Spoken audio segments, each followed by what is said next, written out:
Llevamos años cubriendo este tema en The Grey Zone. Entrevisté a Nicolás Maduro en Caracas durante una fase particular de la guerra contra Venezuela y ha pasado por varias etapas. En eso voy a centrar mis comentarios. Esta guerra podría ser catastrófica.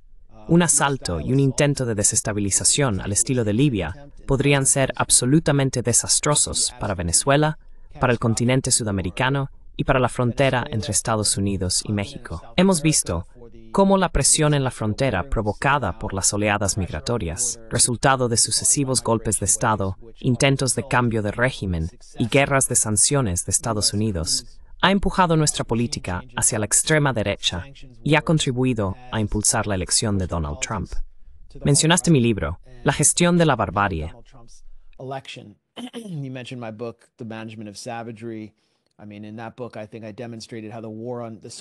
Quiero decir, en ese libro creo que mostré cómo la llamada guerra contra el terrorismo también ayudó a impulsar a Donald Trump al poder en 2016. Su regreso al poder, creo, estuvo muy alimentado por la crisis migratoria. Y pienses lo que pienses sobre la política migratoria, creo que todos estamos de acuerdo en que es una crisis, y nadie está hablando de las razones que hay detrás. Venezuela, como todos sabemos, tiene las mayores reservas de petróleo del hemisferio occidental. Tiene coltán, tiene minerales de tierras raras, minerales que se necesitan, como el litio, para las baterías de Elon Musk, sus baterías eléctricas. La mayoría de las baterías serán eléctricas, y la mayoría de los dispositivos y vehículos funcionarán con esas baterías para 2030 o como muy tarde 2040. Así que la carrera ya ha comenzado, y el capitalismo global está en crisis. Hay una necesidad de activos dentro de Occidente.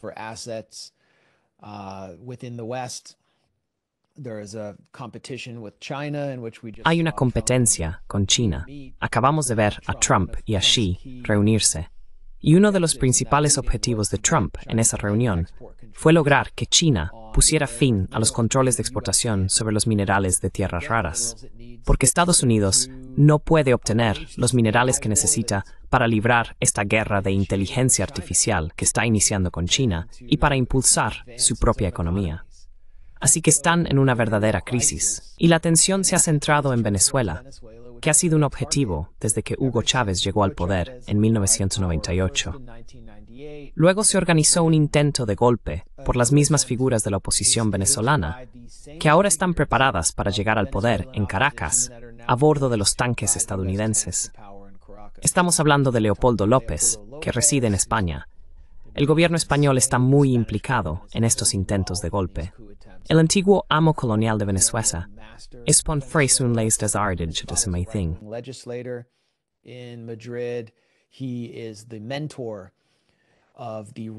Es el mentor de la oposición venezolana radical que apoya atacar a Venezuela con el ejército estadounidense y con sanciones, destruyendo el país solo para poder tomar el poder. Fue el mentor de Juan Guaidó. Estuvo en el Palacio de Miraflores con un grupo de golpistas después de que Chávez fuera derrocado por primera vez en 2002, llevado por remanentes del antiguo régimen, el viejo régimen de Punto Fijo, a una base militar. El pueblo venezolano marchó hacia el Palacio de Miraflores un día después de que un director ejecutivo, representante de las corporaciones multinacionales, Pedro Carmona, fuera instalado en el poder. The New York Times celebró a Pedro Carmona como el nuevo presidente de Venezuela e intentó normalizar el golpe en su portada. Conozcan a nuestro nuevo presidente. Pero el pueblo venezolano no lo aceptó. Marcharon hacia Miraflores, exigieron el regreso de Chávez, y él volvió al poder. ¿Qué hizo entonces?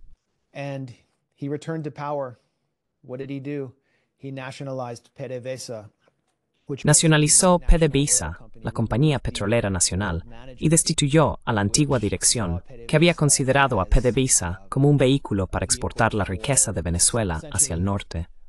Chávez puso en marcha una serie de programas sociales, cooperativas de trabajadores, cooperativas rurales, programas de alfabetización, programas de vivienda, y redujo pobreza en más de un 70% durante aquellos años en que Estados Unidos estaba empantanado, y la administración Bush se centraba en intentar robar el petróleo de Irak. Mientras tanto, la oposición venezolana se estaba entrenando. And the Venezuelan opposition, meanwhile, was training. They were raking in millions of dollars under the watch of figures like Leopoldo. Estaban amasando millones de dólares bajo la supervisión de figuras como Leopoldo López y alguien con quien probablemente ya estés familiarizado, María Corina Machado, a través de USAID y el brazo de cambio de régimen del gobierno estadounidense, la National Endowment for Democracy, diversas ONG de la Unión Europea y el Open Society Institute de George Soros, con formación de figuras como Jen Sharp. Básicamente, se estaban preparando para revoluciones de colores inspiradas en las que arrasaron Europa del Este. Chávez murió en 2012, y la Revolución Bolivariana de Venezuela, que había inaugurado una nueva constitución y sacado a millones de personas de las sombras de la vida venezolana, enfrentó una crisis de legitimidad tras su muerte por cáncer.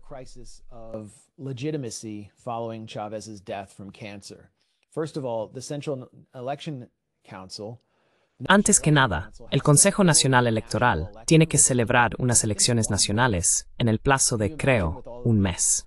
¿Te imaginas, con todas las crisis que hemos tenido en las elecciones de Estados Unidos, si el país se viera obligado a hacer algo así bajo presión internacional? Pero ellos lo hicieron.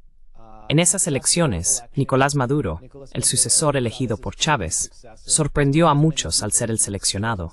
Había sido ministro de Asuntos Exteriores bajo Chávez y, antes de eso, jefe del sindicato de conductores de autobuses, un antiguo conductor de autobús de Caracas, no del ámbito militar como Chávez, lo que podría haber causado problemas. Derrotó a Enrique Capriles, una figura opositora bastante popular que representaba a las clases alta y media alta de Venezuela, la élite del este de Caracas.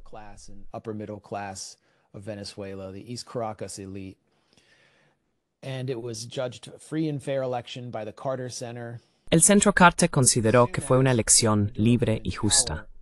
Pero en cuanto Maduro asumió el poder, sin el mismo nivel de reconocimiento, popularidad o credibilidad dentro del ejército que tenía Chávez, la derecha venezolana, respaldada por Estados Unidos, se puso a trabajar para desmantelar su presidencia.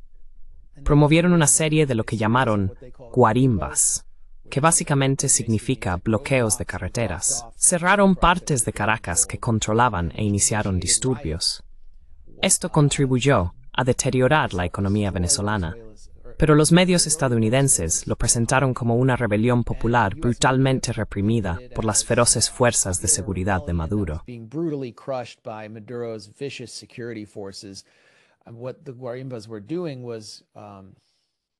Y lo que hacían las guarimbas era, en algunos casos, tender cables a través de las calles que acababan decapitando a los conductores. También se centraban en atacar a personas afrovenezolanas, personas de piel oscura a las que consideraban chavistas, si las encontraban en sus barrios del este de Caracas. Hubo un hombre, Orlando Figuera, que fue quemado vivo simplemente por ser negro en el este de Caracas. Estas guarimbas eran violentas y racistas. Estaban dirigidas por la inteligencia estadounidense y estaban destruyendo la economía de Venezuela en 2016. También contaban con el respaldo de la Asamblea Nacional, que en ese momento estaba controlada por la oposición.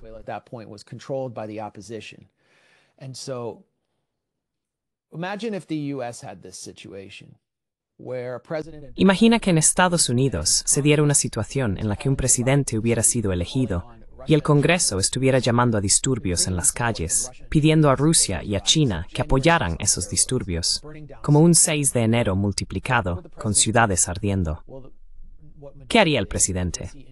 Pues bien, lo que hizo Maduro fue invocar la Constitución bolivariana para convocar una asamblea constituyente con el fin de superar la crisis y celebrar elecciones que fueran en realidad más democráticas e incluyeran a más miembros del público venezolano, incorporándolos a la vida pública. La Asamblea Nacional se retiró y los disturbios cesaron de inmediato. Venezuela estaba al menos en paz. Sin embargo, la Asamblea Nacional había pedido al mismo tiempo que Estados Unidos sancionara toda la economía y el sector petrolero de Venezuela. Imagina eso.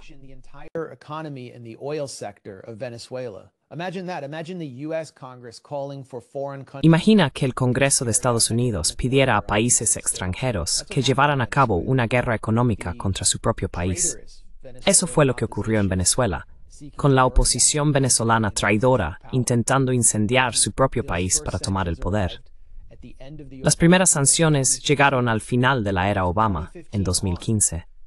A partir de ese momento, Venezuela comenzó a experimentar hiperinflación y escasez. Como reveló The Grey Zone, Anja Parampil informó en 2019, el Departamento de Estado, bajo el mandato de Trump, llegó a publicar un documento en el que se jactaba de la destrucción económica que Estados Unidos había causado en Venezuela mediante las sanciones y de la cantidad de activos económicos que habían destruido.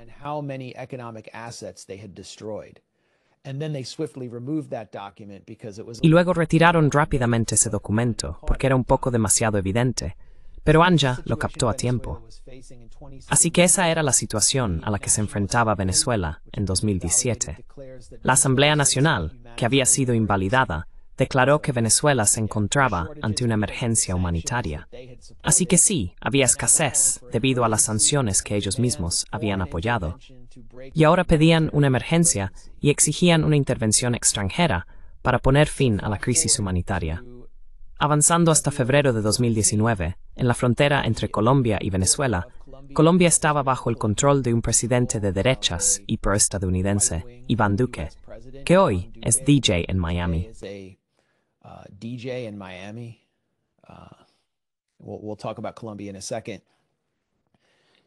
Hablaremos de Colombia en un momento.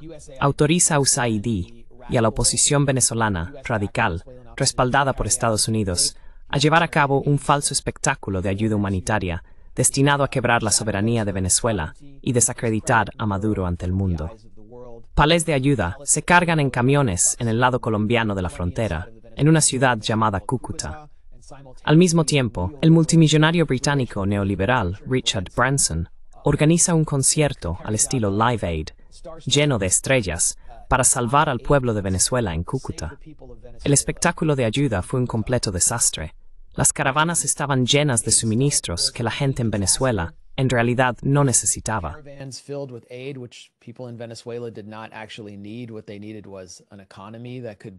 Lo que necesitaban era una economía que pudiera funcionar dentro del sistema financiero internacional, algo que no tenían. La ayuda fue bloqueada en la frontera por la policía venezolana. El ejército venezolano se mantuvo del lado de Maduro. Luego, la ayuda fue quemada en el último momento por alborotadores de la oposición en el lado colombiano y trataron de culpar del incendio a Maduro y a sus fuerzas de seguridad. Fui uno de los primeros periodistas en inglés en revelar que ellos mismos habían quemado la ayuda. Me llamaron teórico de la conspiración hasta unos meses después, cuando el New York Times realizó una investigación OSINT, una investigación de código abierto, que demostró que en realidad tenía razón.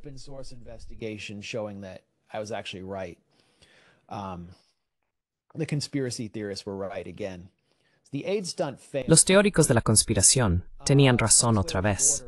La maniobra de ayuda fracasó. Las fronteras de Venezuela estaban seguras y el ejército se mantenía del lado de Maduro. Juan Guaidó había sido anunciado por Estados Unidos como presidente interino. Regresó a Venezuela desde Colombia a través de un cartel de narcotráfico llamado Los Rastrojos. Luego, en abril de 2019, intentó liderar un golpe militar en Caracas. También fue un completo desastre. Logró que unas 2 docenas de hombres del ejército venezolano se unieran a una rebelión en las calles, pero todos fueron fácilmente abatidos o capturados. Guaidó quedó expuesto junto a su mentor, Leopoldo López, quien había escapado de la embajada española.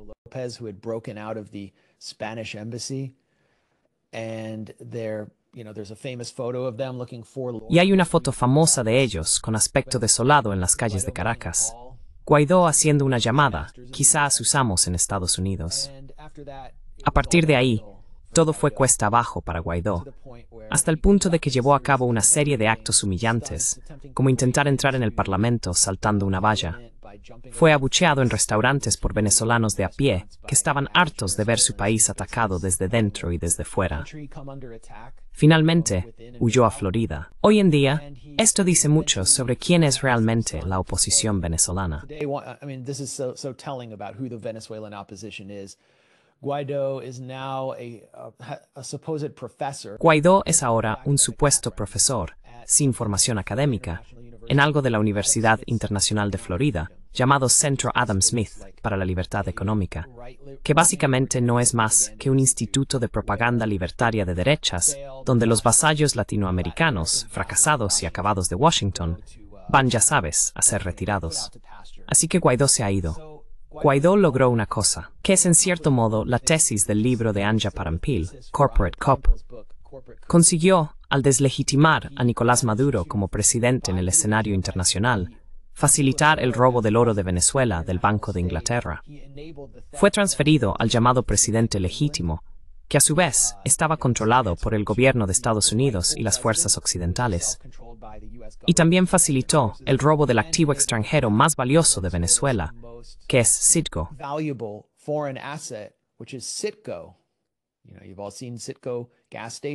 Ya sabéis, todos habéis visto las gasolineras Citgo.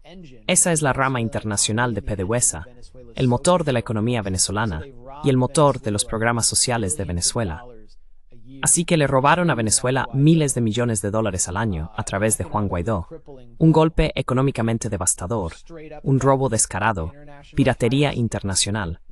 Al mismo tiempo, podemos ver que la guerra contra Venezuela avanza hacia una nueva fase tras el fallido intento de ayuda, el fallido golpe militar y el fracaso de las fuerzas de oposición interna venezolana para llevar a cabo una rebelión interna. La guerra empieza a orientarse hacia fuerzas más exclusivamente externas.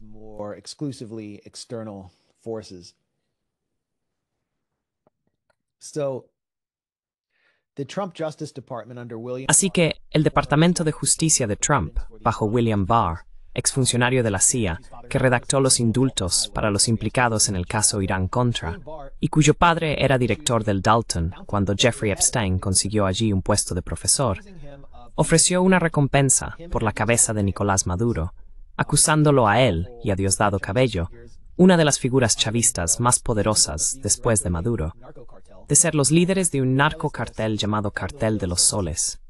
No, perdón. Cartel de los Soles, Cartel de los Soles. El Cartel de los Soles ya no existe. No es real. En realidad, nunca existió. It never existed, actually.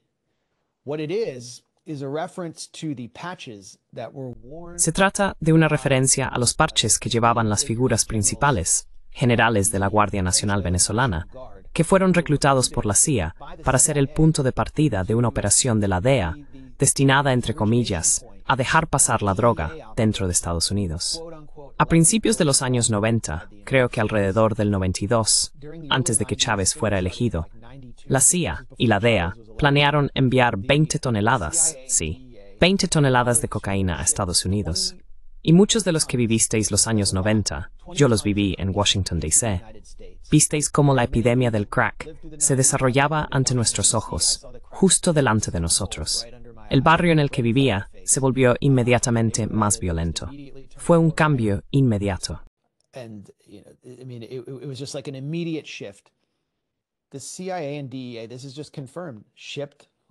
La CIA y la DEA, esto está confirmado, enviaron toda esa cocaína a ciudades de Estados Unidos, supuestamente para vigilar quiénes eran los jefes del narcotráfico en cada ciudad, cómo se movía la droga y luego actuar en consecuencia.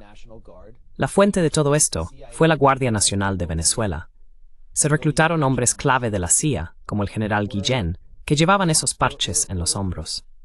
Luego todo terminó. Puedes ver el reportaje de Mike Wallace en 60 Minutes de aquella época sobre esta operación, cuando 60 Minutes informaba sobre la CIA y no en nombre de la CIA, si no crees lo que digo. Después, el Cartel de los Soles desapareció, se esfumó, y solo fue resucitado por William Barr para poner una recompensa de $15 millones por la cabeza de Nicolás Maduro.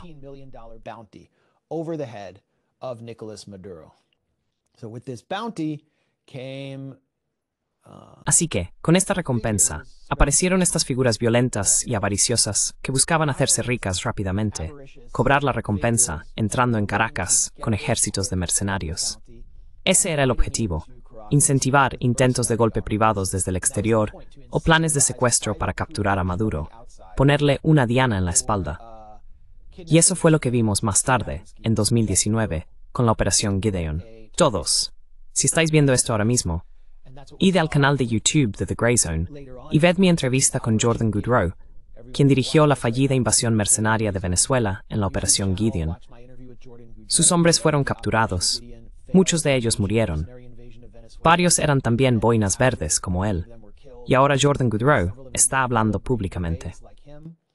And Jordan Goodrow is now speaking out, and he explained to me how he was first. Me explicó cómo fue reclutado por primera vez para esta operación por asociados cercanos a Donald Trump, incluido el guardaespaldas y director de seguridad de Trump durante mucho tiempo, que también tenía una licencia de exportación de armas, Keith Schiller.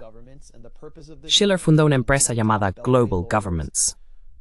El propósito de esta empresa, que contaba con destacados abogados de Washington, personas como el abogado de Mike Pompeo, entonces secretario de Estado, así como con figuras de la oposición venezolana cercanas a Leopoldo López y Juan Guaidó, era derrocar a Maduro y apoderarse de la riqueza venezolana.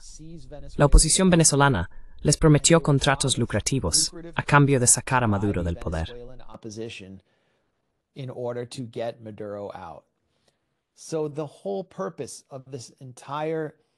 El propósito completo de esta guerra contra Venezuela siempre ha sido que el 1% de los Estados Unidos, especialmente los compinches de quienes están en el gobierno, se apoderen de la riqueza petrolera de Venezuela, obtengan los llamados contratos de reconstrucción y utilicen la ayuda humanitaria como tapadera para sus estafas de enriquecimiento rápido. Goodrow ha dejado todo al descubierto. También ha hablado sobre las operaciones de la CIA para desestabilizar Venezuela, denunciándolas. Ataques a la infraestructura venezolana, que los medios estadounidenses afirmaban que eran simplemente resultado de una mala gestión. Goodrow ha dicho claramente que estos fueron llevados a cabo por la CIA en coordinación con la oposición venezolana. La verdad es que la máscara ha caído por completo. Pero durante la era Biden, hubo un intento de llegar a un acuerdo con Venezuela a cambio de elecciones en 2024 y se levantaron algunas de las sanciones.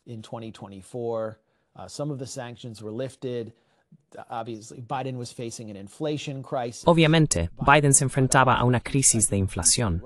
Había intentado reducir el rublo ruso a escombros, así que el petróleo que llegaba desde Rusia para sustituir al que ya no venía de Venezuela e Irán también quedó cortado. Tuvimos el aumento de precios de la OTAN bajo Biden. Entonces Biden empieza a intentar relajar algunas de las sanciones, permitiendo que Chevron vuelva a hacer negocios en Venezuela, llevando el crudo pesado venezolano a las refinerías de Texas. Tenía que hacerlo. Y a cambio, Maduro aceptó celebrar elecciones. Están celebrando elecciones con una pistola apuntándoles a la cabeza, en un estado de guerra. Estados Unidos declara inmediatamente que Maduro ha robado las elecciones de 2024 y comienza una nueva fase de la guerra.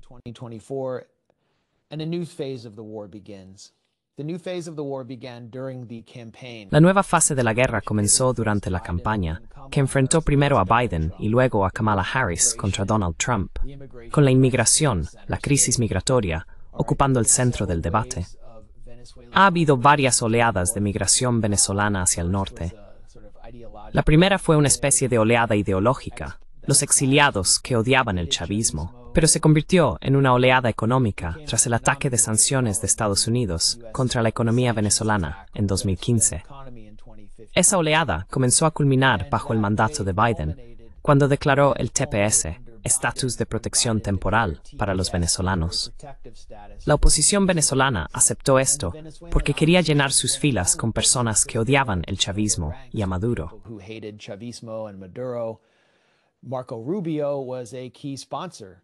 Marco Rubio fue un patrocinador clave del TPS. La presión en la frontera se volvió tan extrema que el TPS permitió efectivamente la entrada de masas de venezolanos en Estados Unidos. Y a algunas personas eso no les gustó mucho, la base de Donald Trump. Así que Trump empezó a presentar a los migrantes venezolanos como una amenaza para la seguridad nacional. ¿Cómo lo hizo? A través de una operación psicológica, un montaje propagandístico. Quiero decir, hubo muchas figuras que deberíamos mencionar. Bueno, no muchas, pero algunas de las que llegaban. La mayoría eran simplemente personas decentes y desesperadas, pero algunas sí tenían antecedentes penales. De hecho, la delincuencia en Caracas disminuyó tras esta oleada, y hubo delitos en algunas comunidades de Estados Unidos causados por una minoría de migrantes venezolanos. A minority of Venezuelan migrants. One of those was Aurora, Colorado, where there Uno de esos casos ocurrió en Aurora, Colorado, donde hubo un violento enfrentamiento dentro de un complejo de apartamentos con unos hombres armados que fue grabado. No creo que se llegaran a disparar armas. Esto sucedió en el punto álgido de la campaña electoral. Ese edificio de apartamentos estaba siendo administrado por un propietario corrupto que recibía ayuda del gobierno. Estaba revendiendo apartamentos de la sección 8, básicamente intentando usar esa ayuda como justificación para derribarlos y obtener beneficios. Para conseguir autorización para seguir tomando el control o demoliendo el edificio, este propietario corrupto afirmó que había sido invadido por una banda venezolana llamada Tren de Aragua.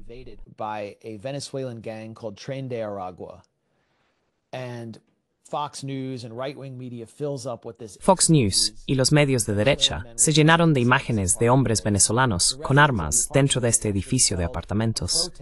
En realidad, los residentes organizaron una protesta en ese momento, diciendo que el propietario no hacía reparaciones y que el lugar estaba infestado de ratas.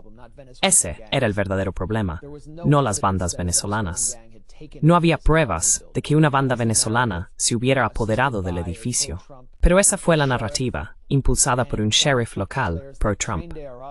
Luego, Donald Trump declaró que el Tren de Aragua estaba tomando el control de partes de ciudades estadounidenses y que estaba dirigido por Nicolás Maduro. Ahí fue cuando el asunto se volvió internacional, vinculado a la guerra contra Venezuela. Ya no era solo un tema de temporada electoral sobre inmigración y nativismo.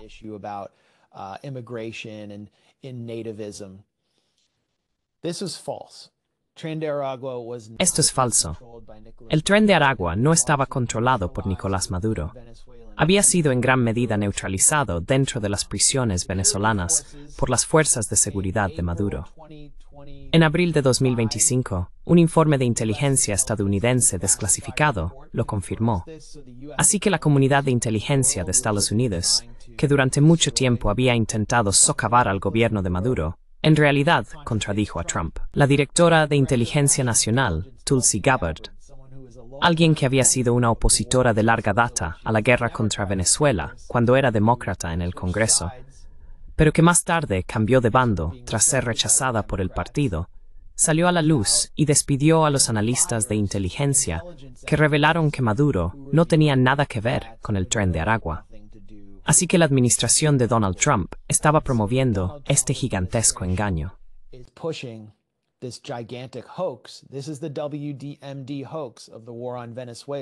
Esta es la farsa de las armas de destrucción masiva de la guerra contra Venezuela, combinada con la idea de que Maduro controla el cartel de los soles, que en realidad fue creado por la CIA. Entre bastidores, hubo reuniones para encontrar una nueva estrategia que uniera la falsa guerra contra las drogas y la falsa guerra contra el terrorismo, en una nueva designación que permitiera la destitución de Nicolás Maduro de una vez por todas. Y esta estrategia estaba siendo impulsada por las personas cercanas al nuevo rostro y voz de la oposición venezolana. Su nombre es María Corina Machado. Fue la candidata que se presentó en nombre de la oposición venezolana, adorada por los medios estadounidenses, retratada como una dama de hierro, una especie de nueva Margaret Thatcher, como si Thatcher fuera una heroína para el New York Times, y la legítima ganadora de la presidencia venezolana.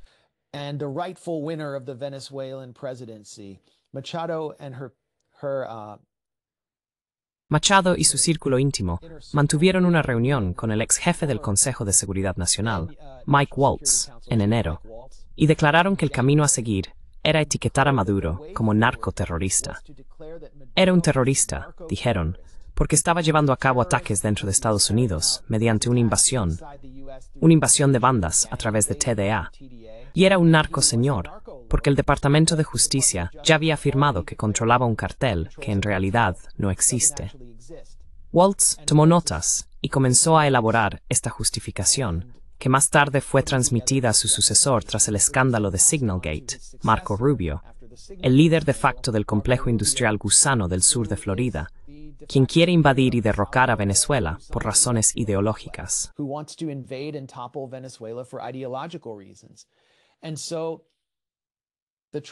Y así, la administración Trump declara oficialmente que Nicolás Maduro y quienes lo rodean son narcoterroristas. Esto también ayuda a que Stephen Miller se sume a la operación, porque vincula a la TDA, internamente, dentro de Estados Unidos, la supuesta invasión de bandas venezolanas, con una guerra de cambio de régimen que probablemente provocará una migración masiva hacia el norte. Resulta que Stephen Miller no tiene principios en materia de inmigración. Simplemente disfruta torturar a personas de piel morena. Así que se alinea con Marco Rubio en esta designación de narcoterrorista. ¿Qué significa? Pues que la recompensa por la cabeza de Nicolás Maduro aumenta de 15 millones a 50 millones de dólares.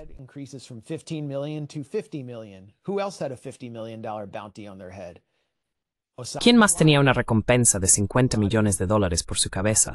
Osama Bin Laden. Bin Laden, ¿qué le pasó? Fue asesinado por las Fuerzas Especiales de Estados Unidos cuando resultó políticamente conveniente para Barack Obama al inicio de su campaña de reelección. Siempre supieron dónde estaba Bin Laden en Abbottabad. Decidieron matarlo por razones políticas. Así que ahora Estados Unidos puede autorizar ataques de decapitación contra el liderazgo venezolano y al mismo tiempo dicen estar luchando contra las drogas y el terrorismo. Es como si todas las fantasías neoconservadoras hubieran vuelto.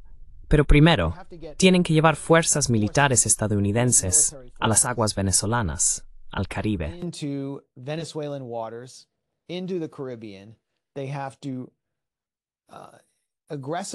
Tienen que militarizar agresivamente el Caribe. Y ahora el USS Gerald Ford se dirige al Caribe con 80 aviones de ataque en su cubierta. Todo esto es obra de Marco Rubio. Y para poder realizar este despliegue naval, primero necesitan autorizar ataques contra supuestas embarcaciones que traen drogas a Estados Unidos. Todo el mundo sabe que esto es una broma hasta ahora, y un crimen enorme. Más de 60 personas han sido asesinadas en estas masacres del ejército estadounidense contra pequeños barcos pesqueros, y el contratado del Pentágono con antecedentes de DUI, Pete Hegseth, publica estas películas de ejecuciones en su cuenta de Twitter. Supongo que estamos tan desensibilizados ante estas muertes por el genocidio de Gaza que no es un tema importante en los medios estadounidenses. Ni siquiera sabemos quiénes son estas personas.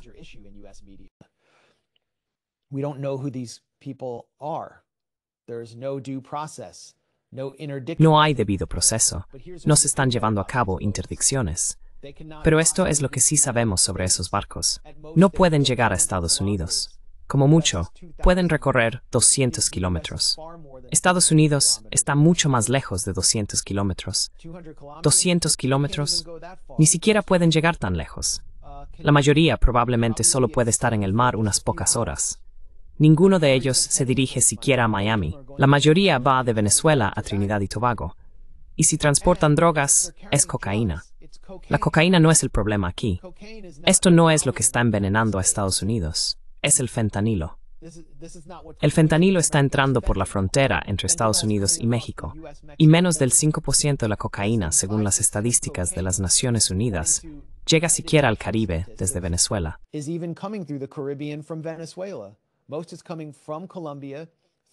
La mayor parte proviene de Colombia, a través de Ecuador, donde el presidente de Ecuador, Daniel Noboa, ha sido el director de envíos de la empresa familiar multimillonaria Bonita Fruit, que ha estado empaquetando cargamentos de plátanos con cocaína y enviándolos a través de la mafia albanesa hacia Europa y también a Estados Unidos. Es Ecuador, un aliado clave de Estados Unidos, un aliado clave de Rubio, el que está enviando la mayor parte de la cocaína a Estados Unidos a través de Colombia. Así que todo es una gigantesca mentira, pero esa mentira permite este enorme despliegue de fuerza y de tropas en el Caribe. Y como dijo Madeleine Albright, secretaria de Estado bajo el mandato de Clinton, a Colin Powell sobre Irak, cuando tienes el ejército más grande del mundo, no puedes no hacer nada con él.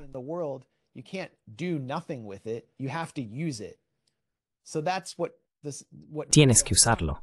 Así que eso es lo que ha hecho Rubio. Ha desplegado tantos recursos militares estadounidenses alrededor de Venezuela que algo tiene que suceder.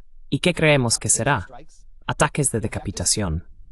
El objetivo: provocar desestabilización dentro de Venezuela, encender una supuesta rebelión, lo cual es delirante, y luego destruir lo que yo llamo la tríada de resistencia, que John Bolton, el ex asesor de seguridad nacional de Trump, obsesionado con los golpes de Estado, llamó recientemente la tríada de la tiranía.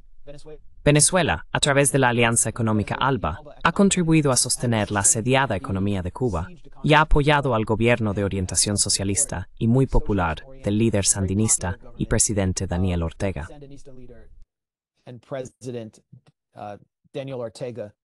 Fantasía. Primero derribas a Venezuela, luego tú, y extiendes el llamado libre mercado por toda América Latina.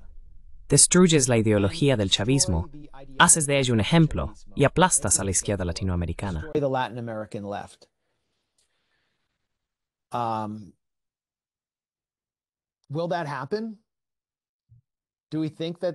¿Ocurrirá eso? ¿Creemos que Venezuela va a caer tan fácilmente? No.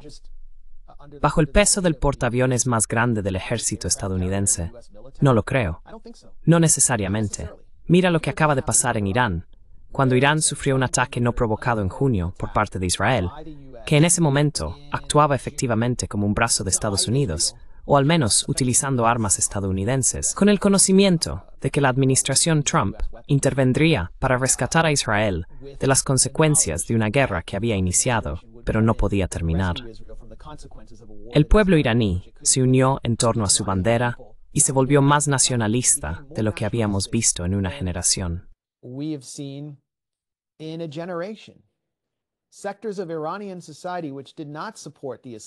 Sectores de la sociedad iraní que no apoyaban a la República Islámica, que no apoyaban la revolución iraní de 1979, que no apoyaban al líder de Irán, el Ayatollah Ali Khamenei, personas que podían tener serios problemas con ellos, se indignaron por las víctimas civiles que estaba causando Israel, por la desestabilización provocada por los activos del Mossad dentro de su sociedad, por los coches bomba que estallaban en sus barrios. Se pusieron del lado de su gobierno, y si Estados Unidos va a hacer lo mismo en Venezuela, habrá un amplio sector de la sociedad venezolana que se pondrá del lado de su gobierno frente a los ataques brutales del ejército estadounidense, del tipo que vimos en América Latina durante la invasión de Panamá en 1989 y 1990, la cual se ha presentado como modelo para derrocar a Maduro.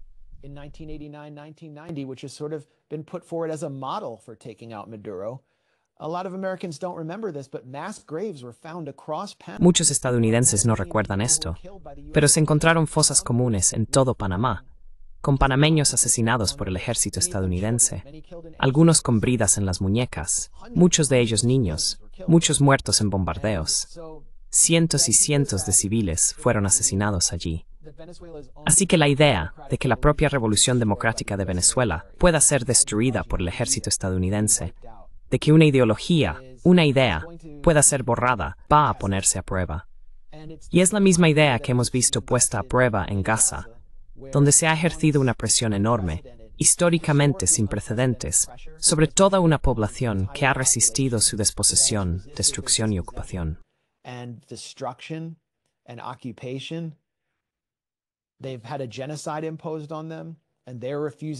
Han sufrido un genocidio impuesto sobre ellos y se niegan a marcharse.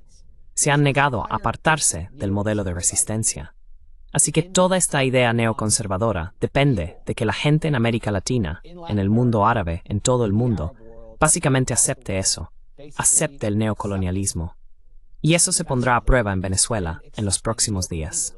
Había preparado hablar sobre Gaza y el cambio posterior al 7 de octubre, pero siento que la situación en Venezuela es tan urgente e inmediata que quería centrarme en eso hoy.